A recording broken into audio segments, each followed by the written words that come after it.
Hello! Welcome to the first ever devlog for the Last Citadel. Now normally what I would do is go over the different changes that happened in the last month, but since this is a first ever devlog, I'll probably go over all of the mechanics, but very quickly of course. I started working on that game 5 months ago, so we got a lot to go through, but I'll try to keep it simple. So welcome to the Last Citadel. Now, I'm going to go over most of the mechanics, but I don't want to make this video too long, so I'm going to get right into it and go through everything really fast. So we're done with about 1/3 of the game. It's not entirely true because we have a lot more work to do, but basically what I mean by that is that we are done with the first act. So we got 2 chapters per act, with all acts ending with a boss, and we are done with the first act. Of course, there's a lot more to be done within that act, but it is now playable. Aside from that, we're done with the main menu and everything like multiplayer, using Steam, and all of those different systems. So if I jump right in, we're gonna land in the main menu. All assets that we are using right now will eventually be changed. We don't have a 3D artist on board, it's just myself right now, I'm a solo dev. So most of the assets that you're gonna see today are either done by me, and again, I'm a programmer, I'm not an artist, so they're iffy. They're either done by contracts or with just different packs that can be bought on the Epic Store or elsewhere. So most of what you're going to see today in terms of 3D assets are going to be replaced within the final product.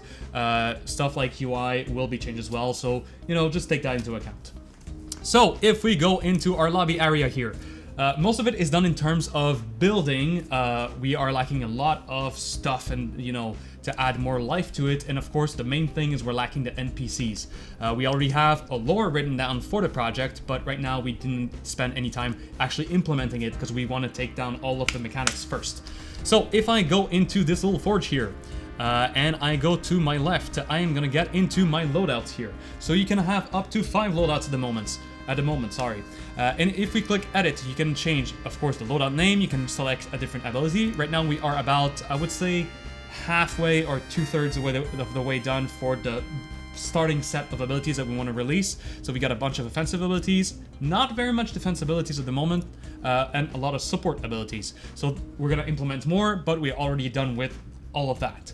So you can select up to 4 abilities per loadout. You can select a suit. Right now we have 3. Want to have around 6 at the release. And that different suits not only change your appearance, but you also change your starting stats. So you can have a suit that will have, better mobility, but lower health, etc. You can select a different color. So if I want to change my color for my character here, I can put him yellow and change my detail color to like green or something like that. I'm gonna leave it as he was because he's magnificent. But you can change the color, brightness sliders and stuff like that. And for the weapons, right now we have a couple of weapons. We want to add more as well. We are currently working on melee weapons. So we already have 2, as you can see, Garden Blade and Steam Hammer. They do not have the correct image because they are not completely done yet. They are technically playable at the moment, but this is what we are currently working on. All of the other weapons right now are done. So if I select, for example, what did I have before? I think I had Justice. So Justice is a shotgun. I'm going to try that one out. I can also take a passive. Right now, passive, I would say we are also about halfway done. So we have a bunch of starting offensive, defensive, and supportive passives that we can choose. I'm going to leave it at Demonic Damage just because it's fairly good. So we are done with our loadout. So other players can join me when I'm in the lobby here. Right now via Steam, via friends, or we are gonna implement later down the line a code that you can send to friends or over on Discord. So if there's some people you don't have in your friend list, you can generate a code and send it to someone else so that they can join. And we're also going to implement some public servers, but that's going to come later down the line. So if I go out towards the Citadel here, I'm going to get a countdown, and that's going to start our game. So as I mentioned, right now we are about 1/3 of the world in. So basically we have Act 1. Act 1 is all part of the main Citadel. So the Act 2 and 3 are going to go deeper within that asteroid. But right now we are just concentrating on the surface. So right now I'm going to show you the generation of the map. Because again, we are in a roguelike. So we are building different maps and we are using a module-based system, which means that when I click simulate, you're going to see it's going to generate a bunch of rooms and we're going to clear out everything that's in the way. So we have some elements of decor. Later down the line, we're going to have a 3D artist that person is going to be able to come in and make that place very beautiful, but everything that's going to be in the way is going to be automatically removed. And every time I'm going to simulate, it's going to create a new dungeon, and it's not necessarily going to be straight. It can go, sideways or whatever. So we are still, doing some limitations just to make sure that it doesn't loop on itself or stuff like that. But basically, we are getting new dungeons with new modules all of the time.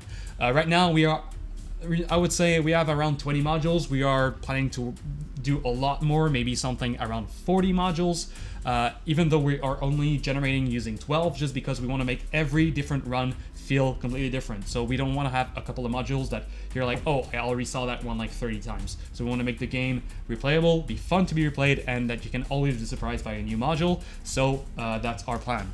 Aside from the modules, if I jump in the game, we have all of the basic mechanics done. So all of the enemies, we have around 10 enemies at the moment that are done. We are planning to adding more eventually, but right now we have 10.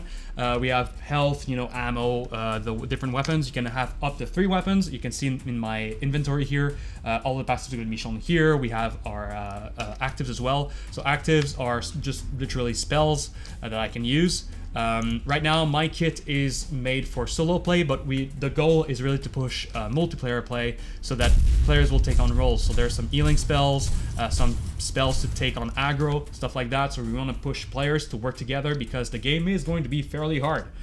So aside from the basic mechanics, we have like a dash move. We have also upgrade systems. So the weapons, they all have starting stats. So if I click on my weapon here in my inventory, you can see justice. It's a 55%. So 55 out of 100. So it can go up to 100.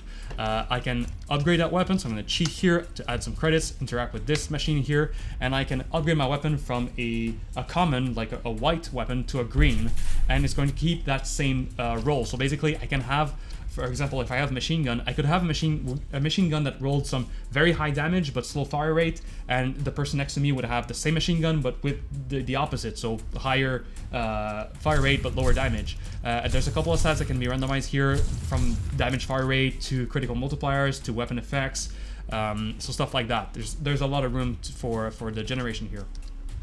We also have some passives, as I mentioned, and this little altar that I have on my right now, I can buy a passive. I'm going to get a choice of 3, 1 offensive, 1 defensive, and 1 support. Right now, I'm playing solo. I'm just going to take the offensive one, but you're always going to get a choice, and the passives have different ranks, of course. Aside from that, we have these little bodies. We have events, like right now I'm in a room that just closed behind me, so I can't exit, I can't go further. I need to take care of the enemies that are in the room with me right now, so I can shoot them off and progress further. So these are basically challenge rooms. You get a lot of pressure, a lot of enemies in a small room. You've got these healing bugs. All of the enemies are made to work together, so they're not just a bunch of solo enemies that are trying to take you down. They're also going to work together to take you down. So there's going to be some summoners, some healers, some range enemies, some close-up enemies. There's going to be all of those types of enemies to make sure that you can't really just camp in a corner or just take them down as they come. We want to have some synergy between the different enemies here. Almost died here. So aside from that, we have weapon modifiers and weapon effects. So those are stuff that can change your weapon. So weapon modifiers are something that can push you towards a roll. For example, a modifier could be just straight up resistance. So when you have that weapon equipped in your hand, you're going to take less damage. Other modifiers could be lifesteal. Another one will make all of your bullets will make the cooldowns of your weapon go down. And we also have weapon effects, which are things that will affect your projectiles from time to time. So for example, we have a crystalline effect that will shoot and create an area of effect damage if it triggers. We are getting here, so the generation is not just a straight line. Sometimes we have some branching paths. For example, here we just encountered an altar that I can interact and put a modifier on my weapon. So some weapons may come with a modifier as soon as you pick it up, but some may not. So for example, my weapon right now did not have one. I can interact with this, select my weapon, and then select one of the modifiers. So for example, right now I'm going to take lifesteal because it's pretty good. And I'm doing pretty poorly because I'm talking at the same time. Aside from that, we are also working on the cursed weapons. There are already 2 implemented in game, but we are planning to add a lot more. And there's other events that can appear in the levels. For example, some bodies that will drop some currency for your in-game run and for your progression outside of the runs, as well as they can drop weapons, they can drop bullets, stuff like that. We can also encounter health, ammo, and etc. At the end of every act is going to be a boss. Right now we only have one implemented, and it's called the Scorched Sentinel, but we're planning to add around 2 to 3 per act, and there's going to be 3 acts in the game, so that's a total of 9 bosses.